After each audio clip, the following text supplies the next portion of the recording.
yourself up and dust yourself off and back in the saddle. You're on the front line, everyone's watching. You know it's serious, we're getting closer, this isn't over. The pressure's on. Сайн байцгаана уу залуусаа, та бүхэнд энэ өдрийн мэндийг хүргэе. За ингээд жаргалтай энэ подкастын маань ээлжид буюу эпизод 8 дахь дугаар эхлэхэд бэлэн болсон байна. За өнөөдөр бол 2020 оны 6 дугаар сарын 12-ны өдөр. 2020 он гараад аль хэдийн 6 сар 12 хоног өнгөрсөн бай шүү залуусаа. Тэгээ цаг хугацаа маш хурдан өнгөрж байна.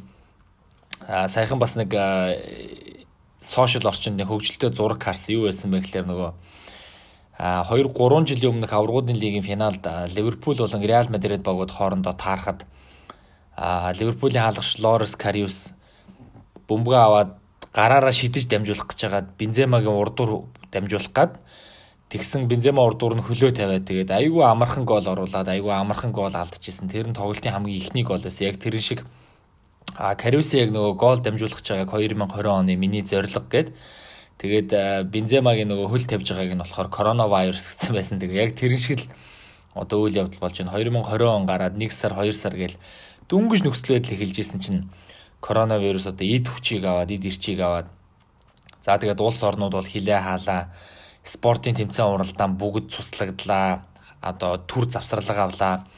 За дээрэс нь бүх одоо парк олон нийтийг хамарсан үйл ажиллагаа тий кино, театр, паркууд одоо юу байдгийг за фитнес гэх мэтчлэн зүйлүүд хаалаа. За тэгээ харин одоо 6 дугаар сарын 1-ээс эхлээд гэх юм уу одоо яг миний байгаа энэ Австрали улсад болон одоо бусад улсуудад бас 20 цэрийн асуудал арай нэг тийм дайггүй болоод ганц нэг үйл ажиллагаанууд бол нээгдэж эхэлж байна.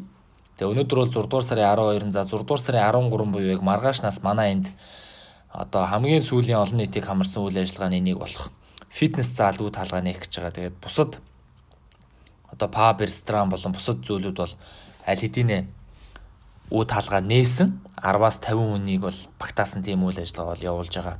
За тэгээд мэдээж спорттой буюу тэр дундаа одоо хөл бөмбөгтэй холбоотой гой мэдээг манай фанатууд бол аль хэдийн мэдсэн баг. Европын топ 5 лигийн 4 нь иргэн одоо эхлэхээр болсон. Германы Бундслиг аль хэдийн эхлээд 3 тойрог явчихсан байгаа. За тэгээд Францын лиг бол аль бие осоор зогссон. Парис Сен-Жерменийг аврах гэж тооцоод. Гэхдээ энэ бол мэдээж маш тийм үн цэнгүй одоо улирал дуусаагүй учраас ер нь бол цаашид нэг тэгж дурсагдаж яригдахааргүй улирал бол өндөрлж байгаа. За Испани лиг өчигдөр эхэллээ 6 дугаар сарын 11-нд. За нээлтийн одоо эргэн ирсэн нээлтийн тоглолтыг бол Севиа хийсэн. Тэгээ Севиа талбайдаа өрсөлдөгч 2 тэгэр цайтаагаар хоцсон байна лээ.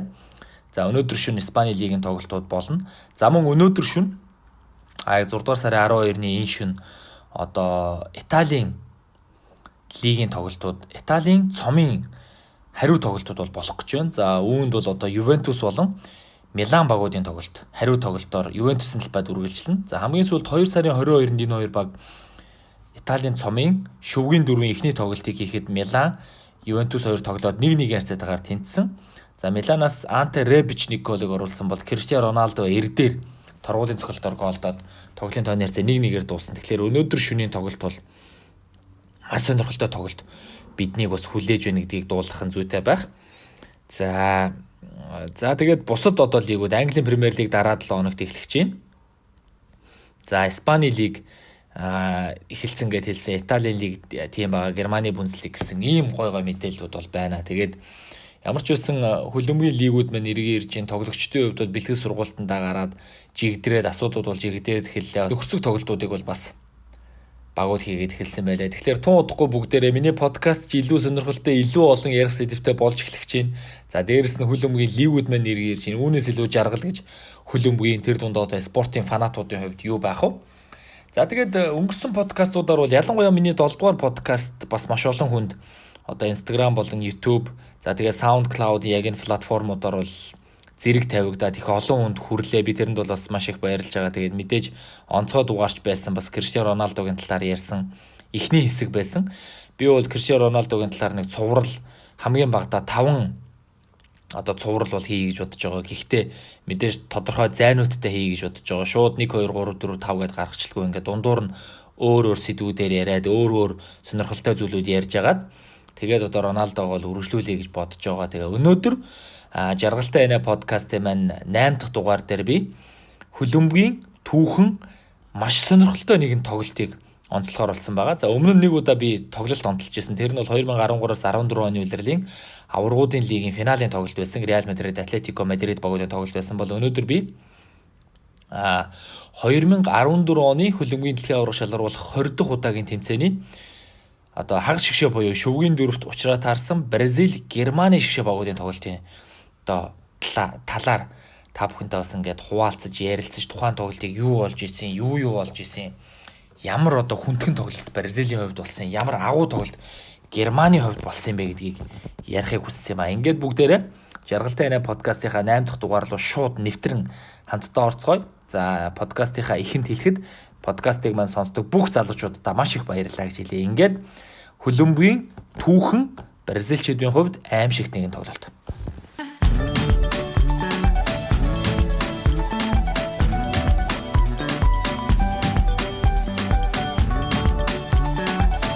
За юуны өмнө энэ тоглолтын талаар ярихаас өмнө 2014 оны дэлхийн аварга ер нь юу болж исэн бэ гэдгийг бас товч та бүхэнтэйгээ эргэн нэг сануулгын зүйтэй авах гэж бодож байна. 2014 оны 6 дугаар сарын 12-ноос 7 дугаар сарын 13-ны хооронд яг хөлбөмбөгийн дэлхийн аварга шалгаруулах 20 дахь удаагийн тэмцээн үргэлжилж исэн байгаа. Тэгэхээр яг өнөөдрөөс 6 жилийн өмнө гэсэн үг. Өнөөдөр бол 2020 оны 6 дугаар сарын 12-нд 6 жилийн өмнө Бразил улс 12 хоттой хөлбөмбөгийн дэлхийн аварга шалгаруулах тэмцээнийг нэр хүндтэйгээр хүлээн авч байлаа. За тэгээд тухайн энэ Өмнөд Америкт болсон хөлбөмбөгийн дэлхийн аварга шалгаруулах тэмцээн маш сонирхолтой болсон. Нийтдээ 64 тоглолт мэдээж болдгоороо болж 171 гол орсон байдаг. За энэ нь бол нэг тоглолтын дунджаар 267 гол буюу ер нь бол дэлхийн аваргын дунджуудаас арай тийм илүү үзүүлэлт бас энэ дэлхийн аваргад гарсан. За тэгээд дэлхийн аваргын шилдэг мэрэгэн буучаар Колумб тухайн үедээ өсч явсан довтлогч чиглэлийн хагас хамгаалагч Хамс Родригес 6 голтойгоор тодорч байлаа. За харин дэлхийн аваргын шилдэг тоглогчоор дэлхийн аваргын мөнгөн медалийг зүүлсэн Лионел Месси нэрлэгдсэн.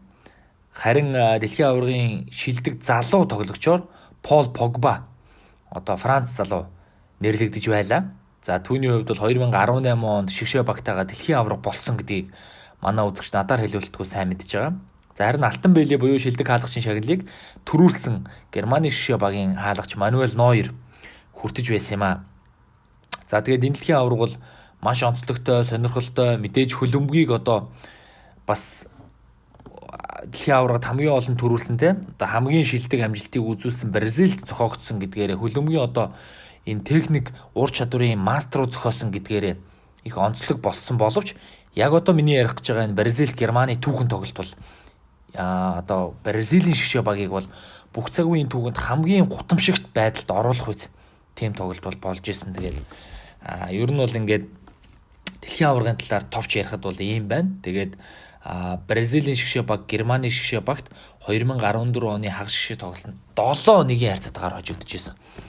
За ер нь бол хөлбөмбөгийн түүхэнд олон гоолын зөрүүтэй гарсан тоглолтууд маш олон байдаг л да. 6-1, 7-1, 8-2 ч гэдэг юм уу те. Гэхдээ яг хөлбөмбөгийн дэлхийн аваргын хагас шигшээд тэр дундаа энэ дэлхийн аварга зохиож байгаа багийн хувьд талбай дээрээ ингэж 7-1-ийн харьцаатаагаар хожигдсон. За тэр дундаа бүр занал төрөлтөгч Германдаа ингээд 7-1-ийн харьцаатаагаар хожигдно гэдэг бол түүхэнд байж болох үс юм муу зүйлт бол байсан. За тэгээд Бразилийн шигшээг энэ дэлхийн аваргын хагас шигшээ хүртлээ ямар тоглолт үзүүлсэн бэ гэдгийг бас талбай эзэн баг байсан учраас Бразилийн шигшээ багаас эхлэе гэж бодож байна. Бразилчууд 2014 оны дэлхийн аваргад урдчилсан шалгалт мэдээж тоглолт хийлгүүгээр албан ёсоор тэмцээний зохион байгуулагч орон учраас дандаа нэг бусад багууд дэлхийн аваргад орох эрхийн төлөө үзэж хахад Бразил бол дандаа нөхрсөг тоглолтууд хийсээр байгаа. Дэлхийн аваргын эрхээ бол авч исэн. Оролцох боломжоо бүрдүүлж исэн гэдэг юм уу да. За тэгээд Бразилийн шигшээ баг бол үүгээрээ тэдэнд бол их тийм сул тал болж очсон гэсэн үг. Ер нь бол бэлтгэл наадмын уяа сойлго бол жоохон дутуу таарж тэмцээнд бол ирсэн. За тэгээд Бразилчуудын хувьд бол Хорват, Мексик, Камерун гэсэн 3 улсын шигшээ багтай мэдээж A хэсэгт бол хуваарлагдсан. За тэгээд дэлхийн аваргын нээлтийн тоглолтыг Бразилчууд Хорватын багтай хүчрхэг Хорватын багтай хийсэн. Гэхдээ Хорват яг сая 2018 онд мөнгөн медаль зүүсэн шиг ийм одоо мундаг байсангүй нэгдүгээрт, хоёрдугаарт яг энэ мөнгөн медаль зүүж байгаа багийн залуучууд бүгдээрээ залуу туршлагагүй одоо яг тийм саяны мөнгөн медаль авсан шиг ийм бол мундаг төвшөнд арай хараахан очоогүй байлаа. За тэгээд нээлтийн тоглолтод Бразил Хорватыг 3-1 харьцаатаагаар хоцсон. Тухайн тоглолтын man of the match-аар бол одоо Неймар нэрлэгдсэн 2 гол оруулсан байдаг. За Бразилчууд тэгээд одоо эв таардаггүй өрсөлдөгч гэж хэлж болох Мексиктэй дараа нь 2 дахь хэсгийнхаа 2 дахь тоглолтыг хийхэд тэг харьцаатаагаар тэнцсэн. За гэхдээ бол ер нь бол дэлхийн аваргын тоглолтууд дээр Мексикийг дандаа хождог үзүүлэлттэй байсан. Сая 18 оны дэлхийн аваргад ч гэсэн бас Мексиктэй тоглож ясан санагдаж байна. Тэгээд 2014 онд бол тэг харьцаатаагаар тэнцэж байлаа. За харин хэсгийн сүүлийн тоглолтоо Камерунтай хийж 4-1 харьцаатаагаар Камеруныг хоцсон. За тухайн тоглолтод бас л одоо Бразилийн од Неймар 2 гол оруулж ингээд хэсгийн шатнаас нийтдээ 4 голтойгоор Неймар бол гарч ирж исэн. За тэгээд Бразилчууд шүгийн 16-ад Чилтэй таарсан. Одоо Өмнөд Америкийн хүчирхэг баг Чилтэй таарад Чилийн шоуг бол тухайн үед бас нөгөө Копа Америкад мундаг амжилт үзүүлсэн. За тэгээд ер нь бол Өмнөд Америкийнхаа плей-оффын шатанд бол том өрсөлдөгчдөө бүгдийг хожоод маш мундаг амжилттайгаар дэлхийн аваргад ирсэн Алексис Санчес тэргүүтээ Чил шүгийн 16-ад Бразилтай таарсан. Тэгээд хоёр баг 1-1 харьцаатаагаар тэнцсэн. Улмаар торгуулийн цохилтоор асуудал шийдэгдэхэд 3-2 харьцаатаагаар Бразилчууд Чилийг ерөнхийдөө шүгийн 16-ад бол арай хийн ялж одоо торгуулийн цохилтоор ялна гэдэг бол цэвэр азны асуудал шүү дээ. Тэгээд цэвэр аз ёндоогоороо бол ялж ёстой нэг нутгийн дивжид түшнэ гэдэг шиг болоод гарч ирсэн байдаг.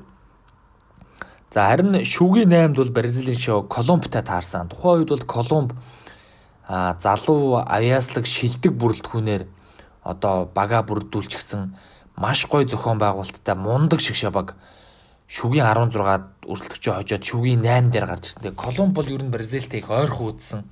Ер нь бол бараг л одоо Бразилийн шоугийн ганц нэг аз түшээгүй бол Колумб бол ер нь аваад залчих боломж байсан. Тэгээ 2-1 харьцаатаагаар Бразил Колумбыг хоцсон. За Колумбийн хувьд бол одоо Хамс Родригесийн тоглолтод гол оруулж 6 дахь гол оруулаад мултарсан. Тэгээд Бразилаас бол харин Тиаго Силва болон Давид Луис нар гол оруулсан.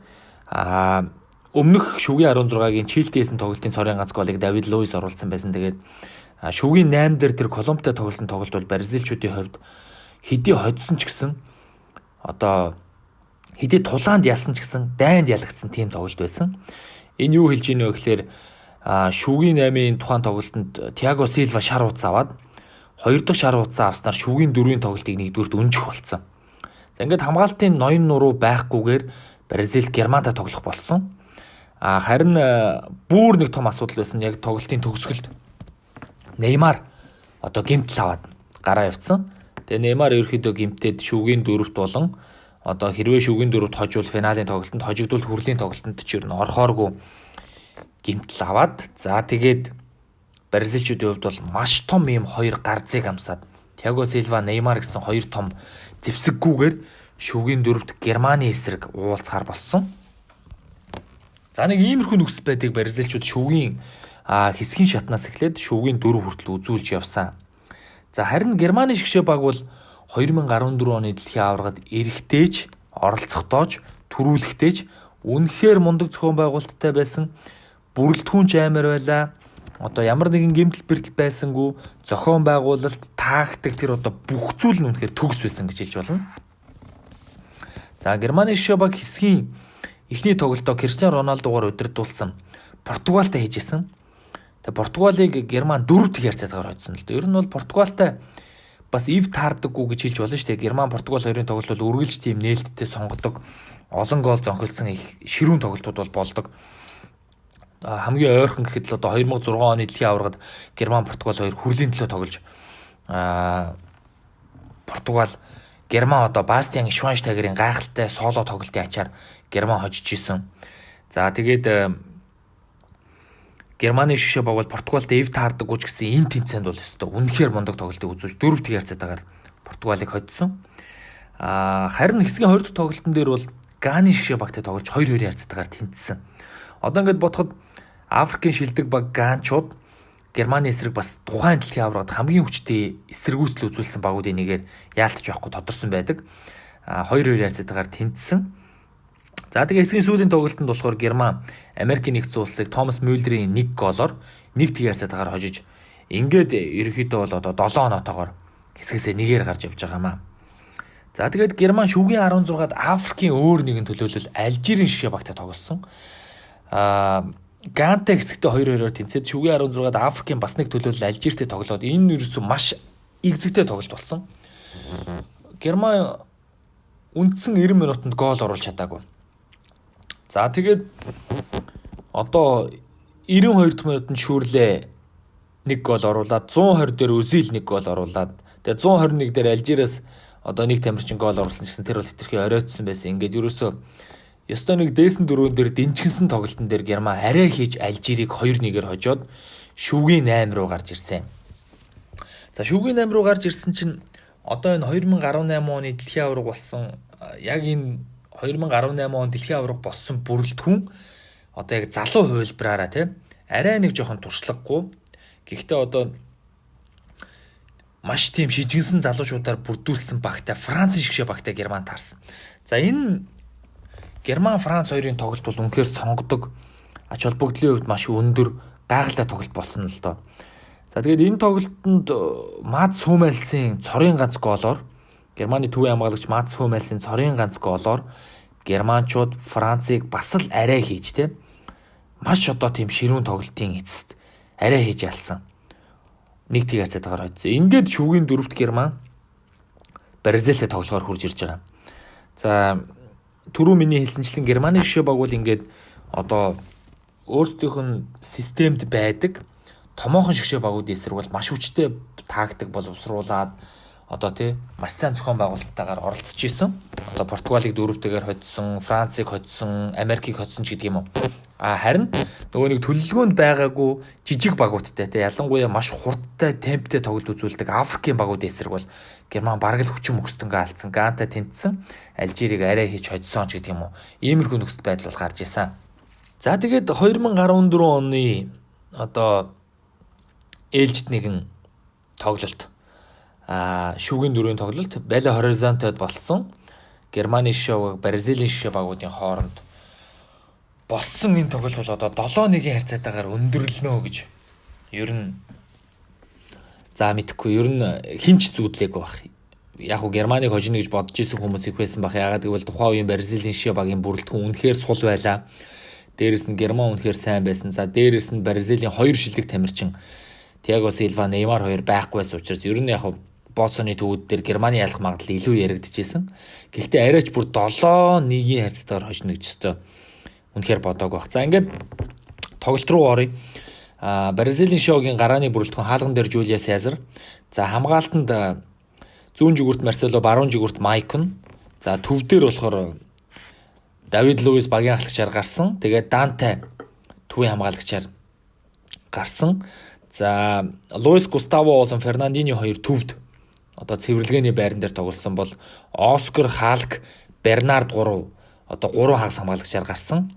За тэгээ Фред одоо үндсэн довтлогчоор гарч ирсэн. За тэгээ энэ дунд одоо манай энэ сонсогчдын мэдэхгүй ямар олон нэр байгаа бол тий. За Дантег бас тийм олон хүмүүс мэдэх билүү. Луис Густаво байна. Фред байна, Бернард байна. Тэгээ ийм тамирчид бол одоо гарааны бүрэлдэхүүнийг бүрдүүлж байгаа. Тэгээ сонирхолтой нь Луис Филиппе Сколари одоо 2022 оны дэлхийн аваргыг Бразилд 5 дахь удаад нь авчирж өгч ирсэн ачтай дасгалжуулагч Сколари энэ дэлхийн аваргад бас Бразилийг удирдах гэсэн л да. Тэгээд сонирхолтой нь одоо Дани Алвесийг сэлгээнд үлдээсэн байдаг. Рамирес байна, Паулиньо байна, Вильям байна гэдэг юм уу. Тэгээ арай нэг өөр сонголтууд бас одоо жишээлбэл Бернардын оронд Вильям, Майкны оронд Дани Алвес. За юу гэдгийг довтлооны бүсэд бас нэг арай өөр хувилбар ч юм уу те боловсруулах ийм боломжууд бол байсан. Тэгээд бүрэлдэхүүн ч угаасаа сул байж дээрэс нь дасгалжуулагчийн сонголт хэтэрхий одоо Германы тэр аимшигт машины эсрэг бол үнэхээр хүчин мөксдөх үз. Тийм одоо сонголт байлаа л да яг тухайн үедээ. За тэгээд одоо бүгдээрээ харин эсэргээрээ 1990 онд дэлхийн аваргад 3 дахь төрүүлээд 90 оноос хойш дэлхийн аваргын алтан цомыг хөөсөөр ирсэн 2014 онтой золгож байгаа Германы шогийн гарааны бүрэлдэхүүнийг харъя. Хаалган дээр Мануэль Нойер, төвийн өөр хамгаалагчаар Мац Хүмэс болон Бенедикт Ховедес гэдэг одоо Германы Бундслигийн хоёр айхтар том хэрэм зогсож исэн. Хан хэрэм. За тэгээд зүүн жигүүрт бол Филипп Лам гарч байгаа бол баруун жигүүрт Боутенг гарч байгаа. За тэгээд цэвэрлэгээний байран дээр болохоор Сами Хедерэ гарч байгаа. За тэгээд Сами Хедерэтэй хамт төвд Бастиан Швайнштайгер, Месут Өзил энэ гурав яг ингээд төвийн 3 удирдаа тоглож байгаа бол төвийн яг 18-ын байран дээр буюу найруулагчийн байран дээр Тони Кросс. За тэгээд хоёр товтлогчоор Мюллер одоо Мирослав Клозе хоёр гараад ирж байгаа.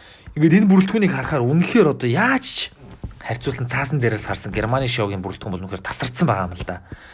Нойер байж байгаа хаалган дээр тэгснэ Мац Хүмэс төвд байж байгаа Лам байж байгаа. За тэгээд Швайнштайгер, Өзил, Кросс гэсэн 3 аимшигтай 3 хагас хамгаалагч байж байгаа. Тэгснэ Томас Мюллер байж байгаа. Гоолын мэрэгжилтэн, дамжуулалтын мэрэгжилтэн. Тэгээд нөгөө нэг дэлхийн аваргын гайхамшигт одоо мэрэгэн бууч Мирослав Клозе байж байгаа. Ингээд ийм бүрэлдэхүүнтэйгээр Герман. Тэгээд сэлгээнд нь та нар сонстоо. Марио Гёце байж байгаа. Лукас Подольски байж байгаа. За Мертезакер байж байгаа хамгаалтанд. Шүүрлээ байж байгаа тий. Гих мэтчлэн одоо ерөөсөө юм сэлгээ гараа гэж Герман ерөөсөө юм хахад цацсан бүрэлдэхүүнтэй Бразилд ирсэн. Тэгээ Бразилийн эсрэг ч гэсэн одоо бас хамгийн шилдэг бүрэлдэхүүнээ гаргасан. Шүгэн дөрөвд нэг хожол финалийн тоглолтом ч одоо бүхнээ гаргахгүй гэдээ яах вэ? За тэгээд иймэрхүү нөхцөл байдлаар бол одоо тоглолт эхэлсэн. За тоглолт эхлээд бол Бразилчууд ууг нь яг тэр Томас Мюллерийн гол орох эхний 10 минутын хооронд яг нөгөө талбай дээрээ тоглож байгаа гэдэг дээрээ те бас нэг үзэгчдийнхээ огшоон дунд гэх юм уу нэг үйл ялыг санаачлах авах гээд байсан. Гэхдээ бол төдийлөн амжилтанд бол хүрээгүй. Нэг тийм онцол байж чадаагүй. Харин Германы шгшээ баг зөрөөд ерөөсөө 11 дэх минутанд тоглолтын эхний голыг оруулсан. За булангаас Тони Кросс дамжуулсан. Бразилийн шоугийн хамгаалтын маш хинэггүй, маш хайн галдааны үүднээс одоо Томас Мюллер сувсул ганцаараа гарч ирээд Тони Кроссын маш гоё дамжуулалтыг Томас Мюллер нэгэн хөл дээр гүйцээж тоглолтын тооны харьцааг нэгтэг болгосон. За тэгээд энэ бол одоо Германы шгшээ багийн тэр төгс ажиллаж исэн машины одоо моторыг бол улам гоё дүрлүүлж өгсөн л дөө. Тэгээд гэхдээ бол германчууд энэ дээр ерөөсөө ямар нэгэн байдлаар те одоо тооцоо алдна гэдэг юм уу? Одоо нэг гол оруулчаад за ингэн тэгэн барьц алдах ерөөсөө тийм үйлд гаргав. Ерөөсөө шууд дараагийнхаа гол руу асуудлуудаа шилжүүлж чиглүүлж ирсэн гэж хэлж болно. За тэгээд Бразилчууд яг хэвтэ нөгөө нэг эхний голыг оруулсан, эхний голыг алдсан талбай дээр тоглож байгаа учраас урагшаа шахаад эхэлсэн л дээ Германыг. За тэгээд энэ шахалт бол одоо германчуудын хувьд бол маш том өгөөш болсон, бразилчуудын хувьд бол маш том сул тал болсон. Яг гэвэл ур чадварын хувьд Германы шгшээ баг хамаагүй илүү зохион байгуулалттай байгаад байдаг тактикийн хувьд ч гэсэн. Ийм одоо шигүү хамгаалттай тактик сайтай багийн эсрэг нөгөөдөл чинь задгаа ингээд дайраад эхлэхээр буцаад сөрөг довтлоонд хийн орохын хийн шилжих ойлгомжтой. Герман машинууд шилжинэ. За тэгээд германууд ерөөсөө сөрөг довтлоог янзын сайхан гүйцэтгсэн. Сөрөг довтлоогоор ерөөсөө хамаг одоо шилдэг тэр тоглолтуудаа гаргаж эхэлсэн, маш тайван тоглож эхэлсэн. Улмаар тоглолтын 2 дахь голыг бол одоо дөнгөж 23 дахь минутанд Мирослав Клозе оруулж чадсан. За ингээд тоглолтын тооны харьцаа 2-2 болсон. За дээрэс нь Мирослав Клозегийн энэ гол Бразилийн эсрэг байлаа. За дээрэс нь Бразилийн шгшээ багийн бүх цаг үеийн одоо гайхамшигт довтлогч Роналдогийн дэлхийн аваргад оруулсан 15 голын рекордыг Мирослав Клозе энэ голыг оруулаад 16 гол болгож эвдсэн байдаг юм аа. Тэгээд Клозегийн хувьд бол алтан толгой очид Мирослав Клозе дэлхийн аваргад 16 гол оруулсан. Энэ бол нийтдээ 4 дэлхийн аварга дамнсан. Хамгийн их одоо 2002 оны дэлхийн аваргаар Бразил төрүүлдэг жил Мирослав Клозе 5 гол оруулж исэн. Тухайн үед хэсгийн шатанд би яг сайн санаж байна. Германы шоуг Сауди Арабыг 8-1 харьцаатаагаар хожиж исэн. Тухайн тоглолтод Клозе бараг хэтрик хийдэг баха. Үнэхээр гайхалтай тоглолтыг үзүүлж байсан. За тэгээд 2006 оны дэлхийн аваргад Герман нөгөө шүвгийн дөрөвт Герман зохиогдсон дэлхийн аваргад Италид хожигддог штэ. Италид хожигдсон тоглолтын дээр Италид хожигддог яг тэр дэлхийн аварга дээр Клозе бас 5 гол оруулж исэн. За тэгээ 2010 оны дэлхийн аваргад Өмнөд Африкт болсон дэлхийн аваргад Герман хүрэл зүүсэн. Энэ дэлхийн аваргад болохоор 4 гол Мирослав Клозе оруулсан. За тэгээ 2016 онд авраг болоход 2 гол оруулсан. Ингээд одоо миний шүтэн гэж хэлж болно те. Роналдогийн одоо 15 голын рекордыг 16 болгож ахиулсан байдаг юм а Мирослав Клозе. Тэгээ сонирхолтой нэг баримт байдаг нь хэрвээ Мирослав Клозе Германы багийн төлөө гол оруулсан л бол одоо тухайн тоглолтод Герман хожигддггүй гэсэн ийм нэг амар үзүүлэлт байгаа. За тэгээ ямар ч байсан одоо Клозе голдох юм бол Герман хожигддгүй гэсэн үзүүлэлттэй. Харин Клозе голдоогүй тэр 2002 оны дэлхийн аварга 2006 оны дэлхийн аваргуудад бол одоо Герман хожигдсон ийм түүхтэй. За ингээд 22 дахь минутанд Мирослав Клозе тоглолтын тооны харьцааг 2-1 болгосон. Энэ бол ерөөсөө юу болоогүй хахад 2-1 болцсон. За тэгээд 2-1 болсноос хойш германчууд ерөөсөө барьцаа улам лавшруулж эхэлсэн.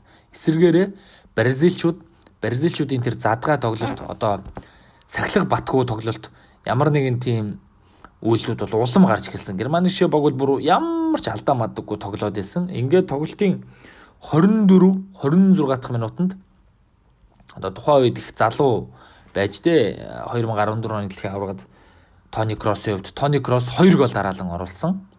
Тэгээд энэ бол мэдээж Тони Кроссын карьерийн хувьд ч гэсэн бразилчуудын одоо хувьд ч гэсэн ийм том үйл явдал болсон гэж хэлж болно. Бразилчуудын хувьд бол хар дарсан зүүд үргэлжилж байгаа шүү дээ. Энд ч одоо талбай дээр ингээ юу болоог байхад 4 гол алдчихна гэдэг бол.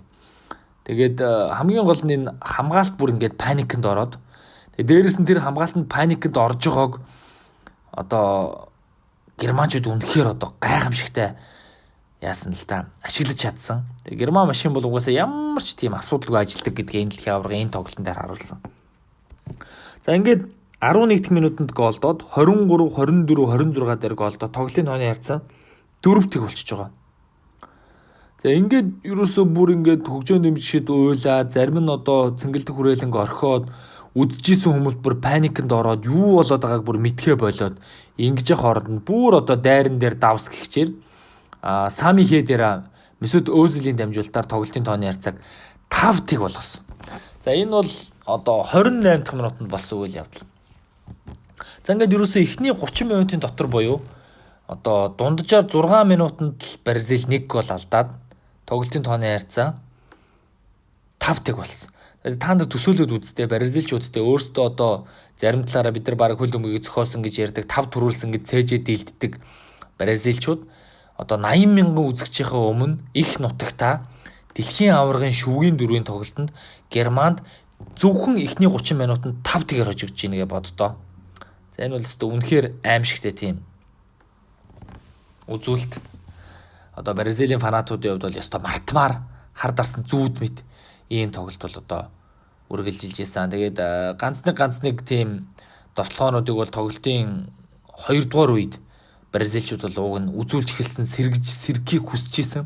Гэхдээ бас тэр болгоныг нь нөгөө дэлхийн аваргын алтан бэйлийн шагналыг хүртсэн Мануэль Нойер няцааж ийсэн. Тэгээд Нойерийн хувьд бол энэ тэмцээнд үнэхээр мундаг байсан, хан хэрэмшиг байсан. Үнэхээр одоо Нойертой бол хинч маргахааргүй. Ер нь бол Оливер Кан эргээд ирчлээ гэж ярьжсэн. Одоо ч ярьдаг. Тэгээд Нойерийн хувьд бол энэ дэлхийн аваргууд бол өөрийгөө хинбэ гэдгийг бүрэн утгаар нь бол харуулж дөнгөсөн. Уг нь бол тоглолтын 2 дугаар үе эхлээд бразилчууд бол хид хідэн гой тоглолтуудыг хид хідэн гой товтлогоонуудыг зохион байгуулсан боловч тухайн болгонд нас мэдээж бүх зүйл бол оройтсон, ойлгомжтой болсон байсан. 5-1-ээс ирнэ гэж бол угаасаа байхгүй. Зүгээр яг нөгөө нэр төрийн гол жоохон эртхэн оруулсан бол ядаж бас арай нэг нэмэртэй байх байсан ч гэсэн германчуудын тэр сүрэг довтлогоо, германчуудын тэр зохион байгуулалт ерөөсөн алдагдахгүй байгаа гэсэн. Улмаар ингээд тоглолтын тооны харьцаа 5-1 байж байгаад одоо тоглолтын тооны харьцаа 6-1 болсон л доо. За 6-1 яаж болсон бэ гэхээр сэлгээгээр орж ирсэн Андре Шүрле тоглолтын тооны харьцааг 69 дахь минутанд 6-1 болгосон. За энэ бол бас л их гой сонгодог довтлогоо өрнсөн. Тэгээ багийн ахлагч Пламын дамжуулалтаар Шүрле тоглолтын тооны харьцааг 6-1 болгосон.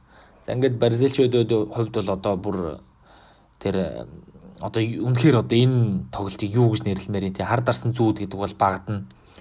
Одоо үхэл амьдралын тэмцэл гэх үү одоо бүр үнэхээр юм хэцүү аимшигтэй тоглолт бол болсон. Тэгээд тоглолтын тооны ярцаа 6-ыг болоод одоо нэр үнэхээр болиод өгөөсөөдөө гэд бодоод байжсэн. Германчууд тоглолтын тооны ярцаг 7-ыг болгосон. Энэ бол тоглолтын 79 дэх минутанд болсон үйл явдал. Мөнөөх сэлгээгээр орж ирсэн Андре Шүүрлээ бас дэлхийн аваргын гоёмсог ганган гоолуудын нэгүүдийг бол оруулсан. За тэгээд бүр ингээд 8-ыг болох боломж ус байсан л да. Месүд Өзил ганцаараа гарч ирчээд хаалгач эсрэг ганцаараа гарч ирчээд алдсан. За хэрвээ тэгээд бүр 8-ыг болсон бол мэдгүй одоо ямар ч аимшигтай гутамшиг болох байсан. Тэгээд 7-гээр бас тоглолт дуусаагүй. Оскар тоглолтын 90 дэх минутанд одоо Бразилд юу гэдгийг нэр төр гэж хэлэхэд бас хэцүү л юм те. Нэр төрөөс арай нэг одоо зүйлийг л тийм жижиг зүйлийг л Оскар авчирсан. Энэ нь бол тоглолтын тооны харьцааг 7-1 болгосон үйл явдал байлаа. Оскарын гоцлон тоглолт Мануэль Нойрын хаалганд орж тоглолтын тооны харьцаа 7-1 болсон. За тэгээд германчууд бол 7-1 болгосныхоо дараа бас довтлоод байсан. Тэгээд бас арай 8 дахь гол бол орж зүрхлээгүй гэж хэлмээр байна. Хэрвээ 8 дахь гол орсон бол бас нөхцөл байдал юу ч болох байсан. Тэгээд 2014 оны дэлхийн аваргын шүвгийн дөрвийн нэг ийм аимшигтай одоо хүнд хэцүү тоглолт болсон байдаг. Тэгээд ер нь бол яг түүх сөхөх юм бол 1990 онд германчууд дэлхийн аваргад 3 дахь удаага түрүүлсний дараа түрүүн би хэлсэнчлээ 94, 98, 2002 гэдэг одоо тэмцээнүүдэд дандаа л ерөөсөө өндөр амжилт үзүүлээл дандаа л шүвгийн 4-тэй шүвгийн хамгийн багадаа шүвгийн 8 ч гэх юм уу их өндөр амжилтуудыг үзүүлж оролцож байсан. Тэгээд 2002 оны дэлхийн аваргад Герман Бразил 2 дэлхийн аваргын финалд одоо Япон Солонгос улсын дэлхийн аваргын финалд таарахад Роналдогийн 2 голоор бразилчууд хожиж исэн. Тэгээд тухайн тэмцээнээс хойш бол одоо бразилчуудын хувьд бол 2006 онд шүвгийн 8-д Франц тожигдсон. За 2010 онд болохоор бас шүвгийн 8-д Голландд тожигдсон. За тэгээ ингээ 2014 онд талбай дээрээ тэмцээн зохиогоод нөгөө 6 дахь удаага авраг болно гэд цээжээ дэлдээд очисон чинь шүвгийн 4-т Герман ингээ бүр бут нэргүүлсэн. За сая 2018 оны дэлхийн аврагаар шүвгийн 8-д одоо Бельгитэй таарсан боловч Бельгит бас юм болсонгүй 2 тэгээс хожигдсон ч гэдэг юм уу. Ингээд нэг Бразилийн шиг багийн одоо тэр 2002 оноос хойш хүссэн хүлээсэн тэр 6 дахь алтандаг нь бол одоо улмал тэднээс холдсоор байгаа. Бусад жигшээ багууд сайжирч, бусад жигшээ багууд улам мундаг болсоор байгаа. За Германы хувьд бол 2014 оны дэлхийн аварга хүртэл одоо тэмцээнүүдэд маш өндөр амжилттай оролцож байгаад харин сая 2018 оны дэлхийн аваргад бол одоо хэсгээсээ гараагүй гэдэг ийм үзүүлэлтийг бол гаргасан. Тэгээ 2000 энүүгээр бас хөл өмбөг ямар гоё ингэж жигд хөгжиж чинь ямар мундаг хөгжиж чинь гэдэг нь харагдаж байна л да. 2014 онд дэлхийн аварга болсон улс 2018 онд 4 жилийн дараа бараг л тэр бүрэлдэхүүнээ аваад тэр засалжуулагчаа аваад дэлхийн аваргад очиход хэсгээсээ гарч чадахгүй байна гэдэг бол бас нөхцөл байдал ямар аимшигтай тэр гэж хөл өмбөг тэнцүүхэн өөрчлөгдөж байгаа бай гэдэг нь харагдана л да. Тэгээд Шведтэй тоглосон, Мексиктэй тоглосон, Солонгостой тоглосон ийм сулхан 3 шгшээ багтай тоглосон мөртлөө германчууд сая 2018 оны дэлхийн аваргаар хэсгээс гарч чадаагүй шүү дээ. Тэгэхээр одоо хөл өмбөг бас ямар ширэг хүн одоо үргэлжилж байгаа вэ гэдэг нь эндээс бол харагдана. Тэг яг хөө Герман Бразилийн тоглолтын дээр мэдээж олон зүйлийг бол ярьдаг. Одоо ч гэсэн хүмүүс Тиаго Силва байсан бол, Неймар байсан бол гэж ярьдаг. Гэлээгээд энэ хоёр тамирчин байсан байгаагүй тухайн үеийн Германы шгшээ багийн тэр тоглогчдын тэр бэлтгэл сургуулалт за тэгээд тэр нэгдсэн цул байдал дээр бол үнэхээр супер болцсон байсан. Дан залуучуудтай Йохам Лев очоод дан залуучууд дээр одоо Мирослав Клозе Филипп Лам ч гэдэг юм уу цөөхөн хэдэн хашир бүрхүүдийг нэмээд за тэгээд ерөнхийдөө дэлхийн аваргын 4 дахь удаагийн аварга болсон. Тэгээд аваргын төлөө тоглолт бол мэдээж Герман болон Аргентин жишээ багуудын хооронд өрнсөн. За Лионел Месси мөрөөдлийнхөө цомыг авахар хичээсэн боловч Герман машин бол үнэхээр одоо төгс ажиллагаатай ажилласаар байгаад одоо дэлхийн аваргад 4-р дөрүүлсэн байдаг юм аа. Тэгээд харин Бразилийн шишээ баг бол хүрэл медалийн төлөө гарч ирсэн. Хүрэл медалийн төлөө тоглолтын дээр багийн ахлагч Тиаго Силва шар хуудасны бангаасаа эргэн ирсэн боловч харамсалтай нь Робин ван Перси, Ариан Робин, Уэсли Снайдер тэргүүтээ Нидерландын жишээ багийг бол бараагүй 3-1 харьцаатайгаар хожигдсон. Тэгээд Далай Блинд, Жоржиньо Виналдум, Руд ван Нестелрой гэсэн тамирчид бол Нидерландчууд Бразилийг хожоод дэлхийн аваргаас хүрэл медаль зүүлсэн байдаг. За Нидерландыг хальтхан сөхөд ярьчихад 2014 оны дэлхийн аварга дээр болохоор 10 оны дэлхийн аварга Испани жишээ багийг 2014 онд 5-1 харьцаатайгаар хоцсон гэдэг. Тэгээд Нидерланд, Испани 5-1, Бразил, Герман 7-1 гэсэн ийм амар тоглолтууд бол 2014 онд болж исэн. За тэгээ өнөөдрийнхөө подкастын бас дугаараар би түүхэн тоглолт ганган тоглолт гэж хэлэхэд бол хэцүү л дээ. Ягаад гэвэл хоёр баг их тийм тэнцүүхэн өрсөлдсөн гэхээс илүү энэ бол нэг багийн доминант, нэг багийн давмгай байдал байсан. Тэгээд 7-1 харьцаатайгаар Герман Бразилийг хожиж исэн. Энэ тоглолтыг бол эргэн нэг та бүхэнд санууллаа. Тоглолтыг бүрэн ихээр та нар үзхийг хүсэх юм бол YouTube руу ороод FIFA TV гэсэн channel руу орох юм бол одоо Герман Бразилийн тоглолт бүрэн ихээр байгаа. Бүрэн одоо дэлгэрэнгүй тойм хэлбэрээр байгаа, бас богино тойм хэлбэрээр байгаа. Тэгээ миний подкастыг сонсоод магадгүй сонсож явахдаа юм хамт тоймыг нь бас үзээрэй. Тэгээд хөлбөмбөг бол үнэхээр гайхамшигтай. Хөлбөмбөгтэй бол одоо хөлбөмбөгийн спорттой бол хөлбөмбөгийн спортоос тэр мэдрэх таашаал, тэрнээс авж байгаа мэдрэмж, тэрнээс авж байгаа сургамж, хөлбөмбөгтэй холбоотой түүхтэй бол одоо ярих юм байхгүй, маргах зүйл байхгүй. Үнэхээр хөлбөмбөг бол гайхамшигтай. Тэгээд Бразил, Германы энэ тоглолт бол үеийн үед яригдана. Тухайн тоглолт юу болж исэн, яагаад ийм босон талаар бол үеийн үед яригдана. Би өнөөдөр бол мэдээж Германы жишээ багийг бол төлхөө онцоллоо. Энэ Германы жишээ баг, Герман машин бол үнэхээр төгс ажиллагаатай байсан учраас энэ багийг бол Бразилч байна уу, Англич байна уу, Италич байна уу, Испанич байна уу, ямар ч өрсөлдөгч таарсан бол зогсоох хэцүү байсан. За харин хамгийн эвгүй зогсоох боломжтой байсан тэр улсууд нь бол одоо Африкийн улсууд те. Алжир, Ганы шабагууд байсан юм шүү гэдгийг бас энэ подкастаар бол онцлохыг хичээлээ.